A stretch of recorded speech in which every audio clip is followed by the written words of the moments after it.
Learners, welcome to my classroom. मैं हूं doctor Jaya Chawla और आज हमारा टॉपिक है how to improve our accounting vocabulary. देखिए, अकाउंटिंग के कुछ बेसिक टर्म्स हैं जिन्हें जाने बिना हम कभी भी अकाउंटिंग में एक्सपर्टीज पाने का अपना ख्वाब पूरा नहीं कर सकते। तो चलिए आज हम इन अकाउंटिंग कॉन्सेप्ट्स के बेसिक टर्म्स को जान लें जिनसे हमारी अकाउंटिंग वोकैबुलरी इम्प्रूव होगी। सबसे पहले आता है बुक कीपिंग। बुक कीपिंग क्या है? देखिए, बुक कीपिंग एक ऐसी कला है जिसके द्वारा हम अपने फाइनेंशियल ट्रांजैक्शंस को आइडेंटिफाई करते हैं। फाइनेंशियल ट्रांजैक्शंस मतलब क्या? ऐसे ट्रांजैक्शंस जो व्यवसाय से संबंधित भी हैं और जिन्हें हम मनी के टर्म्स में मेजर भी कर सकते हैं। तो इन्हें सबसे पहले हमें आइडेंटिफाई करना है, फिर इन्हें अपनी बुक्स ऑफ ओरिजिनल एंट्री में रिकॉर्ड करना है, उसके बाद क्लासिफाई करना है। एक जैसे ट्रांजैक्शंस एक हेड में लेकर अकाउंट बनाना है और उनकी पोस्टिंग करना है हमें लेजर अकाउंट। तो इस तरह से हम देखते हैं कि बुक कीपिंग ट्रांजैक्शंस को आइडेंटिफाई करने से लेकर रिकॉर्ड और क्लासिफाई करने तक की एक्टिविटीज बुक कीपिंग के अंतर्गत आती है। इसके बाद हम देखते हैं अकाउंटिंग। अकाउंटिंग बुक कीपिंग से एक ब्रॉडर स्कोप है। इसके अंतर्गत बुक कीपिंग तो आता ही है, साथ ही साथ जब हमने लेजर में पोस्टिंग कर ली उसके बाद फाइनेंशियल स्टेटमेंट्स बनाकर अपने फाइनेंशियल कंडीशन का हमें एक इंटरप्रिटेशन करना होता है और जो इन्फॉर्मेशन वहाँ से निकल कर आती है उन्हें हम जिन्हें इन इन्फॉर्मेशन की ज़रूरत है, जैसे मैनेजर्स हैं, हमारे शेयर होल्डर्स हैं, इन्वेस्टर्स हैं, गवर्नमेंट है, कई बार हमारे कस्टमर्स भी हमारे बिजनेस के बारे में जानना चाहते हैं, तो उन तक ये इन्फॉर्मेशन पहुँचाना, ये पूरा काम अकाउंटिंग के अंतर्गत आता है। तो अकाउंटिंग शुरू होता है फाइनेंशियल ट्रांजैक्शंस को आइडेंटिफाई करने से लेकर फाइनेंशियल स्टेटमेंट से जो इन्फॉर्मेशन निकल कर आई उन्हें उसके एंड यूजर्स तक पहुंचाने की ये सारी प्रक्रिया अकाउंटिंग के अंतर्गत आती है। अब आता है नेक्स्ट अकाउंटिंग ईयर। देखिए, अकाउंटिंग ईयर क्या है? अकाउंटिंग ईयर और फाइनेंशियल ईयर में कई बार लोग कंफ्यूज हो जाते हैं और सोचते हैं दोनों में क्या फर्क है या क्या दोनों एक ही चीज है। दोनों एक ही चीज नहीं है। अकाउंटिंग ईयर का मतलब होता है कि कोई भी बिजनेस अपने अकाउंट्स को मेंटेन करने के लिए 12 महीने का एक ड्यूरेशन सेट करता है। इन 12 महीनों के दौरान वो जो भी ट्रांजैक्शंस होते हैं उनकी रिकॉर्डिंग होती है, जितने भी फाइनेंशियल एक्टिविटीज होती हैं उनके सबके एक जगह रिकॉर्ड मेंटेन किए जाते हैं और उसके आधार पर अकाउंट्स बनते हैं, फाइनेंशियल स्टेटमेंट्स बनते हैं और जो भी रिजल्ट्स है वो इंटरप्रेट होते हैं, जिससे कि हमें हमारी प्रॉफिट या लॉस की सिचुएशन पता चलती है। तो ये जो 12 महीनों का समय है ये हर बिजनेस ऑर्गेनाइजेशन का अलग अलग हो सकता है। कोई जनवरी से लेकर दिसंबर तक ले सकता है, कोई जुलाई से लेकर जून तक ले सकता है, कोई अप्रैल से लेकर मार्च तक ले सकता है। तो अलग अलग बिजनेस ऑर्गेनाइजेशन अलग अलग अकाउंटिंग ईयर रख सकती हैं depending upon their needs and requirements. लेकिन फाइनेंशियल ईयर क्या है? फाइनेंशियल ईयर का मतलब होता है कि हमारे जैसे इंडिया में 1 अप्रैल से 31 मार्च, इस वर्ष का अगर 1 अप्रैल है तो अगले वर्ष के 31 मार्च को फाइनेंशियल ईयर कंप्लीट होता है। ये भी 12 महीनों की ही अवधि है, लेकिन ये सभी के लिए समान है। पूरे भारतवर्ष का फाइनेंशियल ईयर एक ही है और चाहे वो गवर्नमेंट ऑर्गेनाइजेशन हो, चाहे प्राइवेट बिजनेस हो या कोई अदर ऑर्गेनाइजेशन हो, सभी फाइनेंशियल ईयर एक जैसा ही फॉलो करती हैं। इसी दौरान हमारे टैक्सेस कैलकुलेट होते हैं, बजट्स बनते हैं, ये सारे फाइनेंशियल ईयर के आधार पर ही होते हैं। नेक्स्ट आता है बिजनेस ट्रांजैक्शन। देखिए, ट्रांजैक्शन क्या है? व्यवसाय में तरह तरह की इवेंट्स होती हैं, बहुत सारी घटनाएं घटती हैं, लेकिन सभी ट्रांजैक्शन नहीं होती हैं। सभी इवेंट्स को हम अपने बुक्स ऑफ अकाउंट में एंटर नहीं करते हैं। हम केवल उन्हीं इवेंट्स को अपने बुक्स ऑफ अकाउंट में एंटर करते हैं जिन इवेंट्स को हम मनी के टर्म्स में मेजर कर सकते हैं, क्योंकि वही हमारी फाइनेंशियल कंडीशन को इफेक्ट करेंगे। अब जैसे कि यहाँ पर हमने एक एग्जांपल लिया है कि किसी ने एक पेन खरीदी 150 रुपए में। अगर पेन खरीदी है 150 रुपीज में, तो बट नेचुरल यहाँ पर उसने 150 रुपए खर्च किए, उसका कैश गया। जब कैश गया तो क्या हुआ? फाइनेंशियल कंडीशन इफेक्ट हुई। लेकिन वहीं पर अगर कोई अपने घर पे अपनी फ्रेंड को कॉफी पीने के लिए बुलाए तो यहाँ पर उसकी कोई भी financial condition measurable in terms of money नहीं है। यहाँ पर हम ये नहीं कह सकते कि उसने जो कॉफी पिलाई उससे उसका कितना पैसा गया। तो ये यहाँ पर एक सोशल इवेंट है, ये बिजनेस इवेंट नहीं है, ये कोई ट्रांजैक्शन नहीं है। तो बिजनेस में हमको केवल ट्रांजैक्शंस को ही ध्यान में रखना है। हमें अकाउंटिंग करते समय केवल ट्रांजैक्शंस पर ही ध्यान देना है, हर इवेंट पर ध्यान नहीं देना है। अब ट्रांजैक्शन कई प्रकार के हो सकते हैं, जैसे इंटरनल ट्रांजैक्शन, जिन्हें हम अकाउंटिंग ट्रांजैक्शन भी कहते हैं। इंटरनल ट्रांजैक्शन का मतलब होता है within the organisation, business house के अंदर ही जो ट्रांजैक्शंस होते हैं जिसमें कोई आउटसाइड पार्टी इन्वॉल्व नहीं होती, उसे हम इंटरनल ट्रांजैक्शन कहते हैं। फॉर एग्जाम्पल डेप्रिसिएशन, डेप्रिसिएशन में क्या होता है, हमारे एसेट की वैल्यू घट जाती है, तो हम यहाँ पर हमें फाइनेंशियली इफेक्ट तो हो रहा है, लेकिन किसी आउटसाइडर पार्टी के साथ हमारा कोई लेन देन नहीं हुआ है, तो इसलिए हम इसे कहते हैं इंटरनल ट्रांजैक्शन। एक्सटर्नल ट्रांजैक्शन का मतलब होता है ऐसा ट्रांजैक्शन जिसमें कोई आउटसाइड पार्टी इन्वॉल्व हो, इसे हम बिजनेस ट्रांजैक्शन भी कहते हैं। जैसे अगर आपने बाहर से कोई सामान खरीदा किसी से, जैसे मिस्टर वाई से हमारे एग्जांपल में हमने सामान खरीदा या उन्हें सामान बेचा, तो ऐसी स्थिति में क्या हो रहा है, आउटसाइड पार्टी इन्वॉल्व हो रही है और इसलिए ये एक्सटर्नल ट्रांजैक्शन कहलाएगा। कैश ट्रांजैक्शन का मतलब होता है ऐसे ट्रांजैक्शंस जिनमें आपका कैश या तो आता है व्यवसाय के अंदर या व्यवसाय से बाहर जाता है। बिजनेस के अंदर अगर कैश आ रहा है या कैश जा रहा है तो हम उसे कैश ट्रांजैक्शन कहते हैं। जैसे आपने अपने एम्प्लॉयज को सैलरी दी, तो यहाँ पर आपका कैश गया तो ये कैश ट्रांजैक्शन हुआ। वहीं आपके डेटर्स ने अगर आपको पैसे दिए तो यहाँ पर कैश आया, इसलिए भी ये कैश ट्रांजैक्शन हुआ। लेकिन क्रेडिट ट्रांजैक्शन का मतलब होता है ऐसे ट्रांजैक्शन जिनमें आपको पैसे अभी नहीं मिले हैं, ट्रांजैक्शन तो हुआ है, दैट मीन्स यहाँ पर आपने आउटसाइड पार्टी के साथ कुछ ऐसे इवेंट तो किया है जो कि measurable in terms of money है, लेकिन तुरंत आपके पास पैसे नहीं आए हैं, तो इसे हम कहते हैं क्रेडिट ट्रांजैक्शन। जैसे आपने किसी को उधार में सामान बेचा या आपने उधार में किसी से सामान खरीदा, तो यहाँ पर तुरंत ट्रांजैक्शन में कैश आना ना गया, लेकिन भविष्य में आपको पैसे जरूर मिलेंगे, इसलिए हम इसको ट्रांजैक्शन भी मानते हैं। और क्योंकि यहाँ पर कैश का मूवमेंट इमीडिएटली नहीं हुआ है तो ये क्रेडिट ट्रांजैक्शन कहलाता है। अब हम बात करते हैं बुक्स ऑफ अकाउंट की। बुक्स ऑफ अकाउंट क्या है?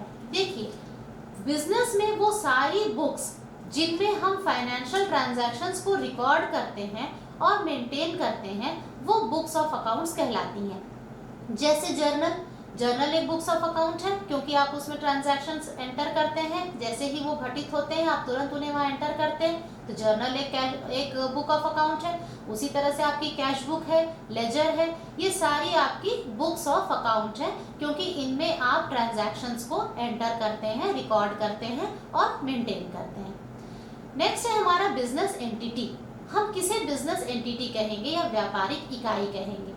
एक ऐसा यूनिट या ऐसा कोई भी ऑर्गेनाइजेशन जो आपने एस्टैब्लिश किया है according to the law, that means आपके जो कानून व्यवस्था है उसके अंतर्गत अगर आपने कोई यूनिट एस्टैब्लिश किया है बिजनेस एक्टिविटीज करने के लिए, तो हम उसे बिजनेस एंटिटी कहते हैं। हम अकाउंटिंग में बिजनेस एंटिटी पर ही बात करते हैं, इसलिए बिजनेस एंटिटी क्या है जानना बहुत ज़रूरी है। तो बिजनेस एंटिटी एक ऐसा यूनिट है जिसे बिजनेस एक्टिविटीज करने के लिए ही बनाया गया है, लेकिन लॉ का ध्यान रखते हुए। अब आती है बात डबल एंट्री सिस्टम की। डबल एंट्री सिस्टम क्या है? देखिए, हर एक ट्रांजैक्शन में दोहरा एस्पेक्ट होता है। एक होता है डेबिट एस्पेक्ट और एक होता है क्रेडिट एस्पेक्ट। डेबिट एस्पेक्ट और क्रेडिट एस्पेक्ट का मतलब होता है हर ट्रांजैक्शन में एक एस्पेक्ट जो होता है वो कुछ दे रहा होता है और दूसरा एस्पेक्ट कुछ ले रहा होता है। तो ऐसी स्थिति में हमें उन दोनों ही एस्पेक्ट्स को अपनी बुक्स ऑफ अकाउंट में रिकॉर्ड करना जरूरी होता है। ये जिस सिस्टम के अंतर्गत, ये जिस प्रथा के अंतर्गत हम ये कार्य करते हैं वो डबल एंट्री सिस्टम कहलाता है। तो डबल एंट्री सिस्टम बोलता है कि हर ट्रांजैक्शन में जो दो एस्पेक्ट्स हैं उन दोनों एस्पेक्ट्स की आपको रिकॉर्डिंग अपनी बुक्स ऑफ अकाउंट में करनी है, और जब आप ऐसा करते हैं तो आप अपनी books of account double entry system के आधार पर मेंटेन करते हैं। जैसे यहाँ पर हमने एग्जाम्पल लिया है कि हमने फर्नीचर खरीदा है कैश में 5,000 रुपए का। तो यहाँ दो एस्पेक्ट क्या हुए, एक हुआ फर्नीचर और एक हुआ आपका कैश। क्योंकि यहाँ पर फर्नीचर आ रहा है तो हम फर्नीचर को क्या करते हैं, डेबिट कर देते हैं, और कैश क्योंकि जा रहा है इसलिए हम उसे क्रेडिट कर देते हैं। तो यहाँ पर देखिए एक एस्पेक्ट डेबिट हो रहा है, एक एस्पेक्ट क्रेडिट हो रहा है। इसलिए हम यहाँ पर कहेंगे कि हम डबल एंट्री सिस्टम के आधार पर अपना अकाउंट मेंटेन कर रहे हैं। अब जब हम डबल एंट्री सिस्टम की बात करते हैं और डेबिट क्रेडिट की बात करते हैं तो मन में आता है कि ये डेबिट क्या है। देखिए डेबिट क्या है, डेबिट अकाउंटिंग एंट्री जब हम करते हैं तो अगर आपका एसेट बढ़ रहा है या आपका व्यय बढ़ रहा है तो हम उसे डेबिट करते हैं, और अगर आपकी लायबिलिटी घट रही है या फिर आपका इक्विटी कैपिटल आपका घट रहा है तो ऐसी स्थिति में हम उसे डेबिट करते हैं। और डेबिट करने का मतलब होता है कि आप अपने अकाउंट के लेफ्ट साइड में अगर एंट्री कर रहे हैं तो वो डेबिट एंट्री कहलाती है। जैसे कि हमने मशीन खरीदी 10,000 रुपए में, तो यहाँ पर मशीन क्या है, मशीन आपका एक एसेट है, और एसेट जब हमने खरीदा तो एसेट बढ़ गया, तो बढ़ा इसलिए हमें क्या करना होगा, उसे मशीन अकाउंट के डेबिट साइड में लिखना होगा क्योंकि ये डेबिट हो जाएगा। तो इस तरह से हम यहाँ पर देखते हैं कि डेबिट करने का मतलब होता है अकाउंट के लेफ्ट साइड में अगर आप एंट्री करते हैं तो उसे हम कहते हैं डेबिट एंट्री। अब इसका जस्ट ऑपोजिट है क्रेडिट एंट्री। क्रेडिट एंट्री का मतलब होता है कि अगर आपका एसेट, आपकी लायबिलिटी या आपके कैपिटल बढ़ रहा है तो ऐसी स्थिति में हमें उसे क्रेडिट करना होता है। क्रेडिट करने का मतलब है कि आप अपने अकाउंट के राइट साइड में एंट्री करते हैं। हम सेम एग्जांपल लेते हैं कि अगर अब हम मशीन को बेच रहे हैं, मशीन को बेचेंगे तो क्या होगा, एसेट घटेगा। एसेट घट रहा है इसका मतलब आपको मशीन अकाउंट के राइट साइड में एंट्री करना है। क्यों, क्योंकि अब आपकी क्रेडिट एंट्री है। तो डेबिट एंट्री का मतलब हुआ लेफ्ट साइड में, अकाउंट के लेफ्ट साइड में एंटर करना, और क्रेडिट एंट्री करने का मतलब हुआ अकाउंट के राइट साइड में एंट्री करना। अब बात आती है कि अकाउंट क्या है। देखिए अकाउंट का मतलब होता है जब हम अपने ट्रांजैक्शंस को आइडेंटिफाई करके बुक्स ऑफ अकाउंट, जो फर्स्ट हमारी प्राइम बुक ऑफ एंट्री है जर्नल, उसमें जब हम उसकी एंट्री करते हैं तो यहाँ पर हम क्या करते हैं, सभी ट्रांजैक्शंस को हमने अलग अलग लिखा होता है। अब कई बार ऐसा होता है जैसे कि आपने के कई ट्रांजैक्शंस में कैश आया, कहीं कैश आया, कहीं कैश गया, कभी कैश आया फिर कैश गया, तो इस तरह से कैश से रिलेटेड बहुत सारे ट्रांजैक्शन हो गए। अब कैसे पता करेंगे कि नेट कैश कितना आया या कितना गया, पूरे वर्ष के दौरान मुझे कितना कैश आया या कितना कैश टोटल गया, लास्ट डेट में मेरे हाथ में कितना कैश बचा, ये कैसे पता चलेगा। तो ये पता चलता है हमें अकाउंट बनाने से। जब हम अकाउंट बनाते हैं तो हम सिमिलर ट्रांजैक्शंस को एक अकाउंट के अंतर्गत रख देते हैं। जैसे कैश से रिलेटेड सारी जो भी आपके ट्रांजैक्शंस हैं वो कैश अकाउंट में दिखेंगी। उसी तरह से अगर मिस्टर वाई आपके डेटर हैं तो मिस्टर वाई के अकाउंट में सारी उनसे रिलेटेड ट्रांजैक्शंस दिखेंगे, मशीन के अकाउंट में सारी मशीन की ट्रांजैक्शंस दिखेंगी। तो इस तरह से हम क्या करते हैं, सिमिलर ट्रांजैक्शंस को एक हेड के अंतर्गत ले आते हैं और वो कहलाता है अकाउंट। तो ऐसा करने से हमें एट अ ग्लांस अपनी कंडीशन नजर आ जाती है कि नेट रिजल्ट हमारा क्या है। तो इसकी वजह से आपको अपने ट्रांजैक्शंस का इफेक्ट, अपने ट्रांजैक्शंस का डायरेक्शन समझ में आता है। और जैसा हम यहाँ पर सामने फॉर्मेट देख सकते हैं कि अकाउंट में आपको हेड में अकाउंट का नाम लिखना होता है, और ये टी शेप रहता है जिसके दो पार्ट रहते हैं, एक तरफ डेबिट रहता है और एक तरफ क्रेडिट होता है। जो आपका लेफ्ट साइड है वो डेबिट एस्पेक्ट शो करता है और जो राइट साइड है वो credit aspect of the transactions show करता है। बात आती है एंट्री की। हम बार बार कहते हैं हमें एंट्री करना है in the books of account. तो एंट्री का मतलब क्या है? एंट्री का मतलब होता है बुक्स ऑफ अकाउंट में ट्रांजैक्शंस को रिकॉर्ड करना। जब हम बुक्स ऑफ अकाउंट में ट्रांजैक्शंस को लिखते हैं तो वो एंट्री करना कहलाता है। जैसे यहाँ पर देखिए जर्नल है, जर्नल की एक सिंपल सी हमने एंट्री दिखाई है कि हमने फर्नीचर खरीदा है 12,000 रुपए में कैश पर, तो हमने furniture account debit to cash account. तो ये एक क्या हो गई, जर्नल एंट्री हो गई। मतलब जर्नल में हमने इस ट्रांजैक्शन को इस प्रकार से रिकॉर्ड किया है। तो ये रिकॉर्ड करने की जो प्रक्रिया है ये हमारी कहलाती है एंट्री करना, और ये एंट्री है। अब बात होती है प्रोप्राइटर की। प्रोप्राइटर कौन है? देखिए, प्रोप्राइटर कोई भी ऐसा व्यक्ति है जो बिजनेस का ओनर है। ओनर कैसे बना? क्योंकि उसने बिजनेस में इन्वेस्टमेंट किया, उसी ने कैपिटल प्रोवाइड किया है, और बिजनेस से रिलेटेड जितना भी रिस्क होगा, कभी प्रॉफिट हो सकता है, कभी प्रॉफिट नहीं हो सकता, हैवी लॉस हो सकता है, बिजनेस बंद हो सकता है, तो ये जो सारे रिस्क हैं, सारा जोखिम जो है वो जो उठाता है वो प्रोप्राइटर कहलाता है। तो प्रोप्राइटर एक ऐसा व्यक्ति है जो बिजनेस को ओन करता है, उसमें कैपिटल लगाता है और उससे रिलेटेड सारे रिस्क को और सारे जोखिम को वो स्वयं वहन करता है। अब कैपिटल क्या है? देखिए, कैपिटल का मतलब होता है कि जो प्रोप्राइटर है, जो ओनर है बिजनेस का, वो बिजनेस एंटरप्राइज को चलाने के लिए जो अपनी तरफ से इन्वेस्टमेंट करता है, वो इन्वेस्टमेंट कैश के फॉर्म में भी हो सकता है और किसी एसेट के फॉर्म में भी हो सकता है, या दोनों भी हो सकता है। तो अगर किसी प्रोप्राइटर ने बिजनेस में कैश लगाया है और साथ ही साथ एसेट भी लगाया है, या एसेट नहीं लगाया, सिर्फ कैश लगाया, तो वो जो उसने इन्वेस्टमेंट किया वो इन्वेस्टमेंट कैपिटल कहलाता है। और ये जो कैपिटल है, ये क्योंकि ओनर ने बिजनेस को दिया है, इसलिए बिजनेस की तरफ से अगर देखा जाए तो ये उसका एक लायबिलिटी है टुवर्ड्स द ओनर। लायबिलिटी क्यों है? क्योंकि कभी ना कभी उसे ओनर को ये पैसे वापस चुकाने हैं। अगर व्यवसाय बंद होगा तो उसे बिजनेस हाउस को, अपने ओनर को ये पैसे वापस चुकाने होंगे, और इसीलिए हम इसे बैलेंस शीट की लायबिलिटी साइड में शो करते हैं। कैपिटल जो है वो बैलेंस शीट की लायबिलिटी साइड में इसीलिए शो होता है। जैसे जैसे प्रोप्राइटर और ज़्यादा कैपिटल डालता जाएगा बिजनेस में, उसका कैपिटल अकाउंट जो है वो बढ़ता जाएगा।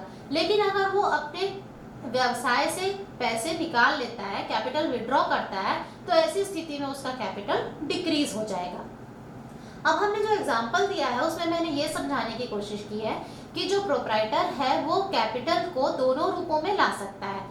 जैसे मिस्टर एक्स ने 10,000 रुपये कैश में लाए और साथ ही एक कंप्यूटर भी दिया है 30,000 रुपये का अपने बिजनेस को, तो इधर से उनका टोटल कैपिटल कितना हो गया? यहाँ उनका कैपिटल हो गया 10,000 कैश का और कंप्यूटर का 30,000 मिला के 40,000। तो 40,000 is the capital which is introduced by mister x into the business. तो कैपिटल का मतलब सिंपल ये हुआ कि ओनर बिजनेस के लिए जो कुछ भी अपने तरफ से लगाता है, कैश में हो या काइंड में हो, एसेट्स के रूप में हो, वो सभी कुछ कैपिटल कहलाता है। अब बात होती है ओनर्स इक्विटी की। ओनर्स इक्विटी का मतलब होता है कि व्यवसाय अपने ओनर के लिए कितना ओ करता है। ओ करने का मतलब वो कितना उसे चुकाने के लिए उसका कितना क्लेम मानता है। तो क्लेम क्या होगा? क्लेम ये रहेगा कि प्रोप्राइटर का ओरिजिनल कैपिटल, जो उसने अपना कैपिटल लगाया था, वो उसमें से हम माइनस कर देंगे। अगर उसने कुछ भी विड्रॉ किया है, अपने कैपिटल का कुछ भी उसने निकाला है, तो वो पूंजी आप उसमें से माइनस कर दीजिए। और उसमें और ऐड क्या करना है? जो भी इनकम उसे हुई है, अगर इनकम हुई है तो ऐड करेंगे, अगर लॉस हुआ है तो माइनस करेंगे। तो बिजनेस जब से सेट हुआ तब से लेकर के जिस दिन हम ओनर की इक्विटी कैलकुलेट कर रहे हैं, उस पूरे दौरान प्रोप्राइटर ने या ओनर ने जितना भी कैपिटल लगाया है उसमें से विड्रॉल माइनस कर लेंगे, कुछ और कैपिटल लगाया है तो ऐड कर देंगे, इनकम हुई है तो ऐड कर देंगे, और लॉस हुआ है तो माइनस कर देंगे। ये सब कैलकुलेट करने पर जो क्लेम बनता है वो कहलाता है ओनर्स इक्विटी। इसको आप ऐसे भी समझ सकते हो कि व्यापार का जितना भी एसेट है उसमें से अगर हम सारी एक्सटर्नल लायबिलिटीज को घटा दें तो जो बचता है वो भी है ओनर्स इक्विटी। तो इस तरह से हम ओनर्स इक्विटी को नीचे एक फॉर्मूले के रूप में देख सकते हैं कि total assets of the business minus external liabilities, बाहरी लोगों के प्रति जो भी लायबिलिटी है वो घटाने के बाद जो कुछ भी बचेगा वो सारा ओनर्स इक्विटी कहलाता है। अब बात आती है वर्किंग कैपिटल की। ये वर्किंग कैपिटल क्या है? नाम से समझ में आता है वर्किंग कैपिटल, दैट मीन्स कि हमारे बिजनेस के डे टू डे ऑपरेशंस के लिए, रोजमर्रा के अपने कार्य को करने के लिए व्यवसाय को जिस पूंजी की जरूरत होती है वो वर्किंग कैपिटल कहलाता है। इसे हम कैलकुलेट कर सकते हैं current asset minus current liability.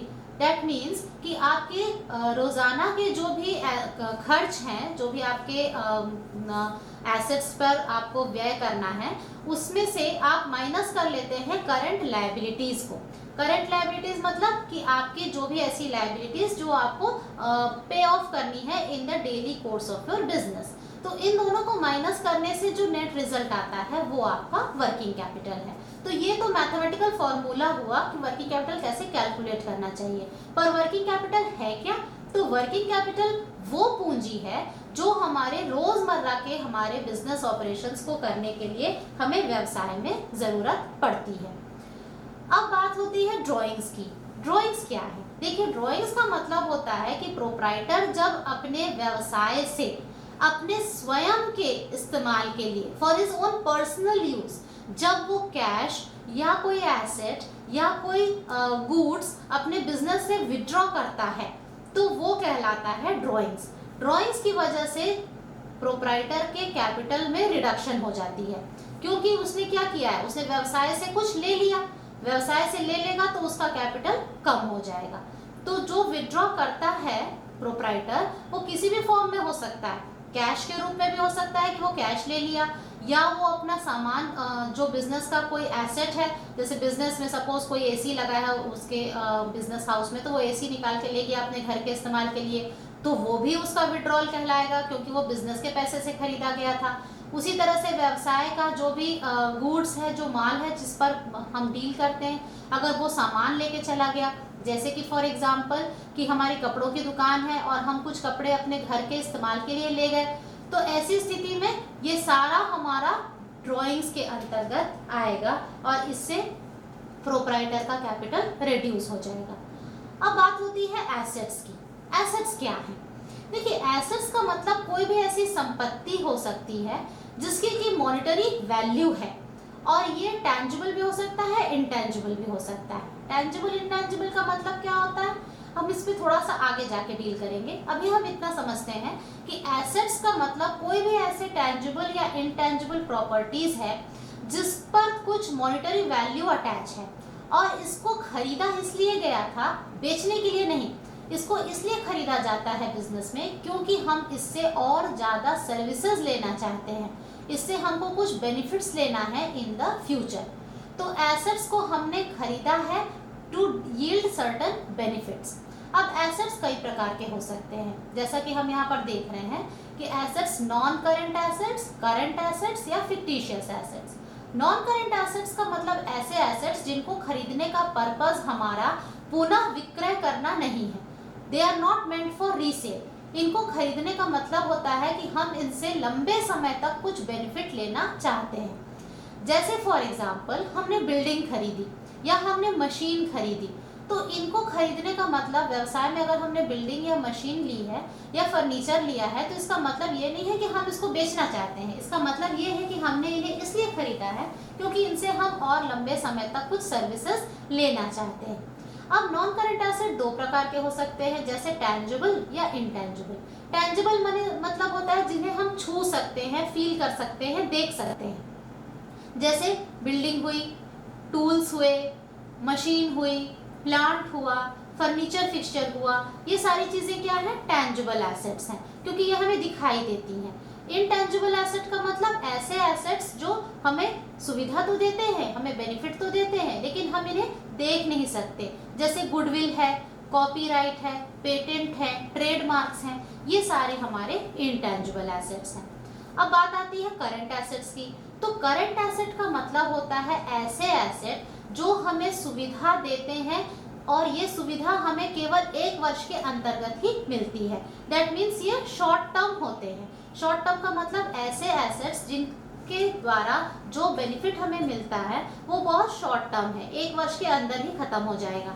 For example stock. अब इन्हें ये बहुत जल्दी कैश में कन्वर्ट होते हैं। करंट एसेट्स जो होते हैं इनका पर्पस होता है कि इनको बहुत जल्दी हम कैश में कन्वर्ट करते हैं। जैसे हमारा स्टॉक है, स्टॉक का पर्पस क्या है कि हम इसे तुरंत बेचेंगे, बेचने से हमें कैश मिलेगा। वहीं आपके डेटर्स हैं। डेटर्स का मतलब क्या, ऐसे लोग जिन्हें आपने उधार में सामान बेचा है, तो आपका पर्पस क्या है कि ये बहुत जल्दी आपको पैसे रिटर्न करेंगे और जैसे ये रिटर्न करेंगे ये तुरंत कैश में कन्वर्ट हो जाएगा। तो करंट एसेट्स का मतलब होता है those assets which yield benefit for a very short period of time. With in a short period of time ये आपको अपने बेनिफिट्स दे देते हैं और इनका पर्पस आपका क्या होता है, इन्हें तुरंत ही लिक्विड बनाना, दैट मीन्स इनको तुरंत ही कैश में कन्वर्ट करना। जबकि नॉन करंट एसेट्स का पर्पस क्या था कि आप उनको बेचना नहीं चाहते थे, आप उनको कैश में नहीं कन्वर्ट करना चाहते हैं, आप चाहते हैं कि वो आपको लंबे समय तक सुविधाएं देता रहे। वही बात आती है फिक्टिशियस एसेट्स की। फिक्टिशियस एसेट्स का मतलब होता है काल्पनिक एसेट, दैट मीन्स ये आपके एसेट है नहीं लेकिन हम इन्हें एसेट की तरह डील करते हैं। इसमें क्या आता है, इसमें आते हैं आपके ऐसे व्यय, इस तरह के expenditures which are long term. इसका एक हम एग्जांपल से समझते हैं, जैसे एडवर्टाइजमेंट एक्सपेंस। आपने एडवर्टाइजमेंट पर हेवी खर्च किया, लाखों रुपए आपने एडवर्टाइजमेंट पर खर्च किए। अब देखिए ये जो खर्च आपने किया है इसका बेनिफिट आपको केवल 1 वर्ष के अंतर्गत तो मिलेगा नहीं। नो डाउट ये आपका एक ऐसा व्यय था जो कि आपको लंबे समय तक बेनिफिट देगा। तो आपको ये कब तक बेनिफिट देगा, 1 साल से ज़्यादा। आपने जो अपने प्रोडक्ट का एडवर्टाइज किया है तो आपको इसका बेनिफिट 1 वर्ष से ज़्यादा मिलेगा। तो इसलिए हम क्या करते हैं, पूरे 1 लाख रुपए को हम एक ही वर्ष में एक्सपेंस की तरह शो नहीं करते हैं। हमने क्या किया, थोड़ा अमाउंट जितने का बेनिफिट हमने इस वर्ष एंजॉय किया है उतना हम इस वर्ष कर देते हैं, अपने पीएल अकाउंट में शो कर देते हैं और रिमेनिंग अमाउंट, सपोज 1 लाख रुपए में से 20,000 रुपए आप इस वर्ष एक्सपेंस की तरह शो कर दीजिए और बाकी 80,000 रुपए आप नेक्स्ट वर्ष में ले जाइए। तो यहाँ पर आपने क्या किया, उस 80,000 रुपए का जो व्यय है उसको आप अगले साल तक ले जा रहे हैं बैलेंस शीट में लिखकर एसेट्स के अंतर्गत। तो वास्तव में ये कोई एसेट नहीं है, लेकिन क्योंकि ये एक ऐसा व्यय है जो हमें लंबे समय तक बेनिफिट दे रहा है इसलिए हम इसको एसेट की कैटेगरी में लेकर आते हैं। तो फिक्टिशियस एसेट्स ऐसे एसेट्स हैं जो कि वास्तव में तो संपत्ति नहीं है, लेकिन क्योंकि ये ऐसे व्यय हैं जो हमें लंबे समय तक बेनिफिट देने वाले हैं इसलिए हम इन्हें एसेट के अंतर्गत लिख लेते हैं। तो ये बात हुई एसेट की। अब बात आती है लायबिलिटी की। लायबिलिटी क्या है, लायबिलिटी कोई भी हमारी देयताएं हैं। देयताएं का मतलब क्या हुआ, एंटरप्राइज जो है, जो हमारा बिजनेस ऑर्गेनाइजेशन है उसकी बाहरी लोगों के प्रति या किसी अन्य के प्रति जो भी क्लेम्स होते हैं, जो भी देने के ऑब्लिगेशंस होते हैं, वो सारा कुछ हम लायबिलिटी के अंतर्गत ले लेते हैं। तो any monetary obligation which is payable by the enterprise, enterprise के द्वारा दे कोई भी मॉनेटरी ऑब्लिगेशन लायबिलिटी कहलाता है। लायबिलिटी भी 2 प्रकार की हो सकती है, इंटरनल लायबिलिटी और एक्सटर्नल लायबिलिटी। इंटरनल लायबिलिटी का मतलब होता है कि liability of the business towards its owner, अपने ओनर के प्रति जो उसकी लायबिलिटी है बिजनेस ऑर्गेनाइजेशन की, वो इंटरनल लायबिलिटी। क्यों, क्योंकि वो बिजनेस के अंदर। एक्सटर्नल लायबिलिटी मतलब बिजनेस से बाहर, थर्ड पार्टीज के प्रति जो व्यवसाय का लायबिलिटी है, जो उसकी देयताएं हैं, वो एक्सटर्नल लायबिलिटी कहलाती है। एक्सटर्नल लायबिलिटी को हम 2 भाग में डिवाइड करते हैं, एक नॉन करंट लायबिलिटी और एक current liability. Non current liability का मतलब होता है long term liabilities. Long term में जब भी कहूंगी तो आपको समझ जाना है कि it is more than 1 year, 1 वर्ष से ज्यादा। अगर आपने किसी से कोई लोन लिया है, लॉन्ग टर्म लोन, जिसे आपको अगले वर्ष चुकाना है, तो वो नॉन करंट लायबिलिटी कहलाएगा। करंट लायबिलिटी का मतलब ऐसी देयताएं जो आपको 1 वर्ष के अंदर ही चुकानी है, जैसे क्रेडिटर्स। क्रेडिटर्स मतलब आपने किसी से उधार में सामान खरीदा तो आपको 1 या 2 महीने में या 3 महीने में पैसे वापस देने ही हैं। तो ऐसी स्थिति में ये क्या बन जाता है, करंट लायबिलिटी। तो नॉन करंट और करंट के बीच का सिर्फ ये डिफरेंस है कि लॉन्ग टर्म लायबिलिटीज मतलब ऐसी लायबिलिटी जिन्हें आपको चुकाने के लिए 1 वर्ष से ज़्यादा का समय है, वो नॉन करंट लायबिलिटी है। और जिन लायबिलिटीज को चुकाने के लिए आपके पास 1 वर्ष से कम का समय है, that means with in 12 months आपको जिन्हें चुका देना है, वो आपकी करंट लायबिलिटी कहलाती है। तो आज के लिए तो इतना ही, लेकिन पिक्चर अभी बाकी है। हमें अभी और भी बहुत कुछ सीखना और समझना है, जो कि हम अपने नेक्स्ट वीडियो में देखेंगे। तो see you then. Okay, thank you.